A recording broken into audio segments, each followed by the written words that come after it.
Hello everyone and welcome back. I'm Duke Silver. Today we're going to be playing an Apocalypse game. Yeah, it's been a little bit since I posted an Apocalypse game, so I figured it was about time. We start off with a pretty medium shop, but we're gonna take out this tiny and lock this this genie's wish with the bossy in the shop here, hoping for like a shrink drink or a roll the dice or something. We do get a forbidden fruit, which does give us a free roll, which is fine. And then our second shop here has a Cindy, but with the forbidden fruit as the spell in the shop, I don't think it's worth it there. Unfortunately, we don't take a single unit off of Curse King's board there, and we take full damage. And yeah, there's another Genie's Wish with a familiar. Like, I could have taken familiar and cast the wish. It's basically the same as like buying a level 2 character, in my eyes, anyways. But decide against it there. We do lose another one to Krampus here, so we've taken 10 damage here already, going into 3.0. We have a very interesting 3.0 shop here. There's two pairs. I'm kind of deciding between which pair to go for. We could just take one of these Sleeping Princess and mix a Wizlet, or we could just lean into the evils. We do have a Black Cat, and I think we're just gonna take this pair of Queen of Hearts. We're gonna sell out of a Bossy here, and yeah, just hope to lean into some evils. Evils in general are like pretty good at keeping you stable, so that's kind of my reasoning for going there. Fortunately, we take out their golden character. We do lose another fight, putting us to 29. That 5 extra health on Apocalypse, really mattering right now. There's an experience spell, which we are absolutely going to lock. We're gonna cycle a chicken out and take the Cindy as well. Cindy's got a lot of there's a lot of level 2 treasures that are relevant. I mean, obviously we want any level 2 tempo treasure, as well as any like Secret Stash is incredibly good on level 2 for us. Just being able to we're inevitably going to lose fights, so being able to gain some life and get some extra gold is very valuable on Apocalypse. Alright, we cast a spell. We're going to sell out of Tiny here and buy this Wicked Witch here, or Bad Witch. I'm not sure exactly what it's called. I just call it Evil Witch in general. Yeah, unfortunately, Loki has Sarcophagus already, and a Golden Donkey. Golden Donkey is really incredible at winning early fights, and Sarcophagus also really good at winning early fights.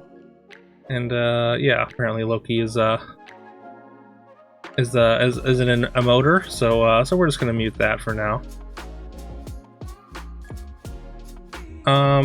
Okay, so unfortunately we didn't win the combat, even though like I think we're pretty well set up against most opponents, but that opponent was doing exceptionally well here in the early game. We're gonna sell this dragon for this monster book. I think monster book's just a solid 4, and we're already in evils, so pretty happy to take it there. Generally, I try not to have it go first, and also this is the second sarcophagus in a row we fought, so pretty unfortunate with these early combats. And yeah, we end up taking another loss here, down to 16 on 4.2 after starting at 45. So, I mean, we'd be at 11 if we were a regular 40 HP hero. I think it's a pretty easy treasure map there. We're definitely not going to greed the treasure map at all. We just can't afford to. We find the triple for the Queen of Hearts here, and we're just gonna take a 5. We just don't have the HP to be able to greed and try and get a level 6 treasure out of this. We only have 1/4 right now, so it's just way too much of an investment. So. Fortunately, we do find level 5 level 5 treasures that have stats, but since we are against the ghost, we're going into level 5 next turn. I think we're actually going to take the staff. The staff's going to allow us to find level 5 characters to help us stabilize, and it's just going to be so valuable once we hit level 6. So yeah, we go with staff here, and this opponent was out very early, I believe. Yeah, they don't have any units on their board at all. But yeah, so now we can hunt for level 5s to stabilize us. I think we're just going to take this other monster book as well, and we're actually going to play. I think we're going to try and find a way to play this Cindy. I considered selling it just for the toil and trouble for extra stats, but both these monster books will be able to finish the quest with this turn, or next turn at least. And like I said, like a Secret Stash would still be very valuable. Big Book of Spells is also very valuable. Ring of Regen, if you get it earlier, is quite valuable on Apocalypse. Just keeping your health total high is very, very important. Fortunately, our opponent hit a falling stars out of their deck of many things, killing their dragon there, keeping our backline safe for a moment until they get a lightning bolt out of their book there. But we do walk away with a tie, which is definitely what we're hoping for. All right, we get a magic runes out of our Cindy, and because we have staff, like we're very likely to find our triples here, and we do find our upgrade for Nian. That's going to give us a level 6 treasure. So staff kind of got us to a level 6 treasure in a way here. And also I think we're gonna take this level 4 triple as well. We are gonna go down a unit, but I think this makes us strong enough that it's worth it. And we're also against bottom board Krampus here. We're gonna take coin, and then we're gonna put this mummy in slot 1 here, which so when mummy gets coin buff, if it's the first thing to die, it's gonna get the coin buff before the damage is dealt.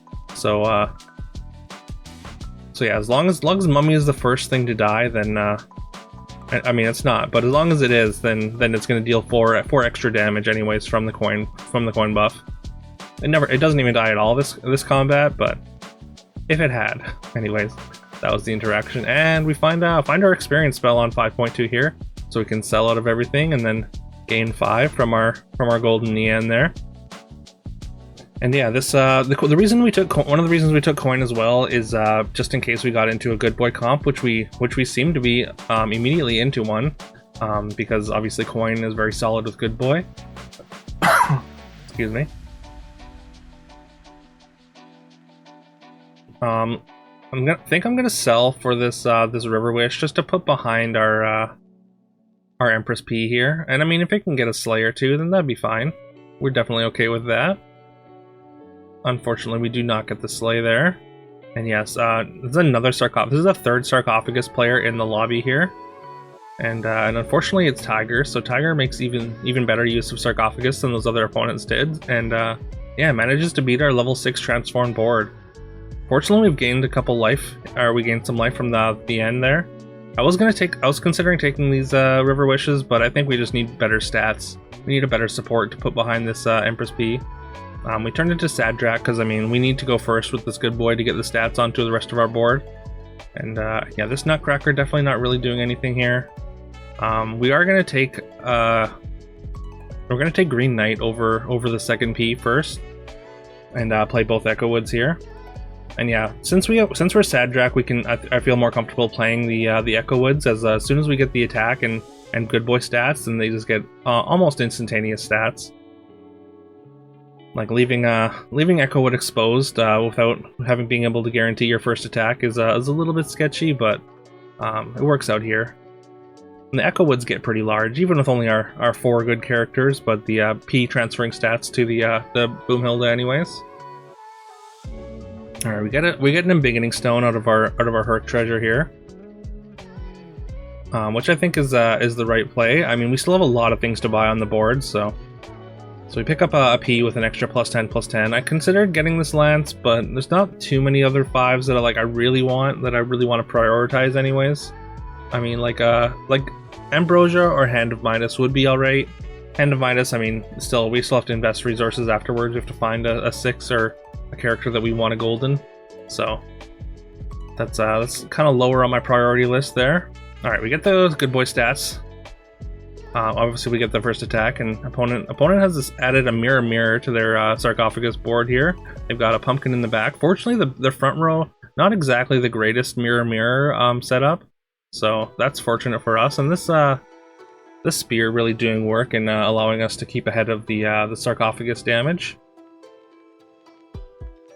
And yeah, we get enough attacks that we're just accruing more and more stats onto our Echo Wood as well. Even through a Cupid attack, our Echo Wood has enough stats to survive there, so that's great.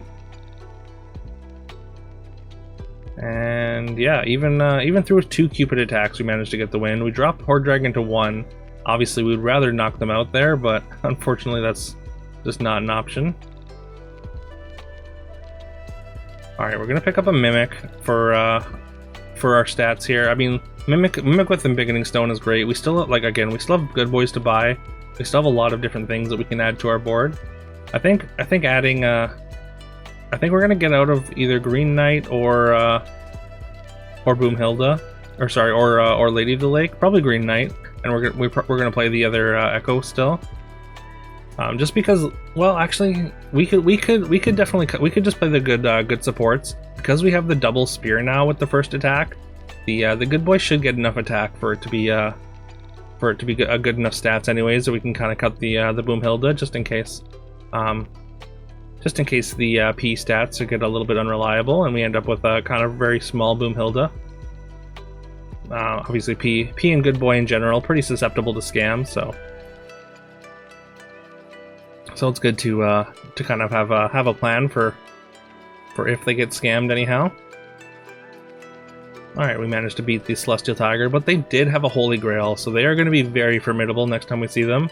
I could have just fired off a Beauty's Influence onto the Boomhilda, but because we have the Mimic and Beginning Stone, I think I'd rather just look for higher stat units that help our board, rather than just turning a smaller unit good and placing it on the board.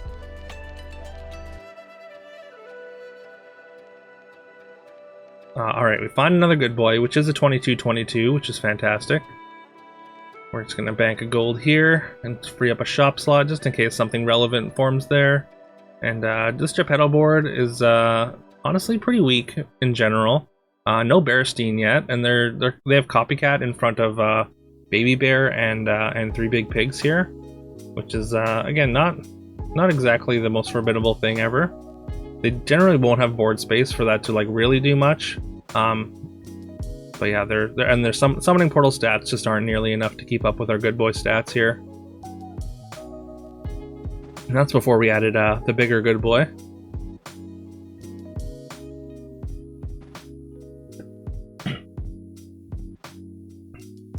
Excuse me. There's another Boomhilda, but I don't think that's what we want to be doing here. I think we want to either triple up or add more large good characters to our board. The Court Wizard is also very interesting. Okay, looks like Horde Dragon now has added Mimic, and looks like they got out of their mirror. Instead of finding pumpkins, they just decided to go for a Mimic Fairy Queen's wand instead, which is a little bit baffling to me. But yeah, they've got a golden pumpkin now. We don't have too many characters in the back. They get a couple Medusas and a tree, so they've got some scam here, so things are definitely a little bit sketchy at least. We get a good attack into the Medusa there, which is enough, as this last Medusa isn't going to be able to take out both of our characters, and we knock out the Horde Dragon here. Get another Boomhilda, but again, we're not interested. I did cast the Mix-a-Wizzle on our Boomhilda, just hoping that it turns into a good boy. Even without the extra stats on it, I think getting the golden version is still good, especially if we can get it for cheap. But unfortunately, we don't end up being able to triple good boy here, and we're down to a top 2 situation with the Celestial Tiger, who did have Holy Grail last time, and had this Sarcophagus. Looks like they've cut Sarcophagus. They've got Mimic, Black Prism now, and a full tree board, and that was quite a large Doom Breath. Again, fortunately we get to go first, even though they cast Hermes Magic Beans, and we got to get some stats onto our Echo Wood, so it survived the Doom Breath attack, and yeah, we have enough stats with the rest of our characters to come away with the win there. So yeah, we got into a kind of a rough spot, but we managed to get our Transform with Apocalypse, and that's generally all you need to do. Usually your board, you're going to be able to find a way to make a strong board after level 6 anyhow. And yeah, turning into Sadrak after getting our spear was very, very good for us. I think that mattered a lot. Like guaranteeing your first attack with Good Boy and getting extra stats onto it, I think makes a lot of difference between Good Boy boards that succeed and don't. Like I said, Good Boys are generally pretty susceptible to scam. Like one good Medusa attack, especially if they attack first, is can kind of be death for a Good Boy board. But yeah, since we're guaranteed our first attack, in general we got our stats, and we came away with the win because of it. But yeah, let me know if you enjoyed this. Please leave a like and subscribe if you haven't already. I would greatly appreciate that. Leaving a like lets YouTube know that it should recommend my content to more people, and I would very, very, very much appreciate that. And yeah, I hope you all have a great rest of your day, and I will see you tomorrow.